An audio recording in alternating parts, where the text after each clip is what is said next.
So, you've got a dog in Brooklyn and you're trying to find the right trainer to help them and you navigate this incredible, chaotic city. You are definitely in the right place. We're going to break it all down. Life here is just so much more enjoyable when your dog is confident and well behaved. This is all about giving you a clear, simple guide to finding a trainer who gets what it's like here and can help you both thrive. All right, here's our game plan. We're going to start with what makes training in Brooklyn so different. Then we'll get into what all those letters after a trainer's name mean and talk about training methods. After that, we'll look at the different formats, like group classes versus in-home. We'll touch on costs, cover the must-ask questions for any trainer you're considering, and wrap up with some local rules and resources you'll need to know. Okay, so let's jump right in with the environment. Because really, training a dog in Brooklyn isn't just about sit and stay. The city itself becomes part of the training. I mean, think about it. Your dog has to learn to handle a packed sidewalk, not get spooked by the rumble of the F train, and navigate a busy Saturday in Prospect Park. They need to be cool in tiny elevators and maybe even learn to just chill out while you grab a coffee outside. A good trainer gets this. They know this world. So with all that in mind, how do you find the right person for the job? Well, it really comes down to two things: their training methods and their qualifications. The standard for modern effective training is something called positive reinforcement. It's actually pretty simple. Instead of correcting your dog for doing something wrong, you reward them for doing what you want them to do. For a city dog dealing with constant new things, this method is fantastic because it builds their confidence and makes them want to listen to you. Okay, these acronyms can look like a bit of an alphabet soup, right? But they're really useful. A CPD-TK tells you the trainer has passed a test on the science behind how dogs learn. KPA-CTP means they've specialized in positive reinforcement. And if you see IABC-CDBC, that means you're dealing with someone qualified to handle more complex issues, like serious fear or reactivity. So you know what you're looking for in a trainer's approach. Now let's talk about how the training actually happens.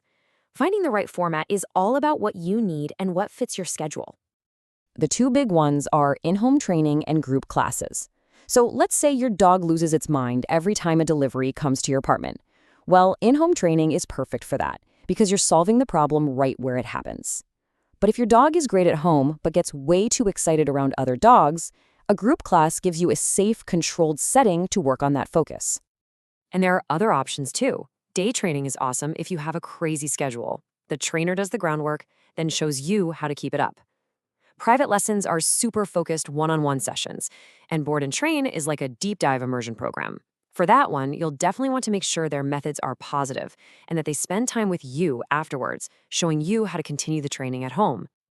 All right, let's get into the practical stuff. Money.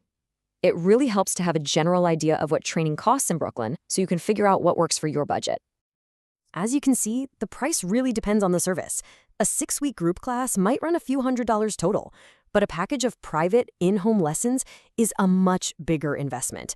What you're paying for is often the trainer's level of experience and the amount of personalized, one-on-one attention your dog is getting. So once you've found a few trainers who look promising, it's time to have a conversation. Having a couple of key questions ready to go will really help you find the perfect match. Think of this as your 5-point checklist. First, just double-check their methods are positive. Second, ask about those certifications. Number 3 is a big one for us. How, specifically, do you handle training for the Brooklyn environment? Fourth, get all the money questions out of the way. Fees, packages, everything. And last, if you're dealing with a behavior issue, it's great to know if they're willing to work with your vet to make sure everyone's on the same page. And finally, let's talk about being a good dog-owning citizen in Brooklyn. Knowing the local rules and what's available to you is a huge part of the puzzle. Here's a number you just have to know: 6 feet. That is the longest your leash can be in any public space in the city. It's why so many trainers tell you not to use those retractable leashes. A standard 6-foot leash gives you way more control, and it's also the law. A few other quick reminders. Your dog absolutely needs an NYC dog license and to be up to date on their rabies vaccine. Picking up after them is, of course, a must. And about those off-leash hours, they're usually really early in the morning or late at night. Always check the signs at the park entrance to be sure. Now, once you're training, you'll want places to practice. Hillside Dog Park is fantastic because it's big and fenced in, perfect for working on recall. Mech Karen is great because it has separate areas for big and little dogs. And Maria Hernandez is a good spot to work on focus, since there are plenty of real-world city distractions happening just beyond the fence. At the end of the day, all this effort is about making your life together here better. A well-trained dog can join you for that morning coffee run, settle down while you're hanging out with friends in the park, and just enjoy this amazing city with you. Here's to you and your dog having many, many happy years together here.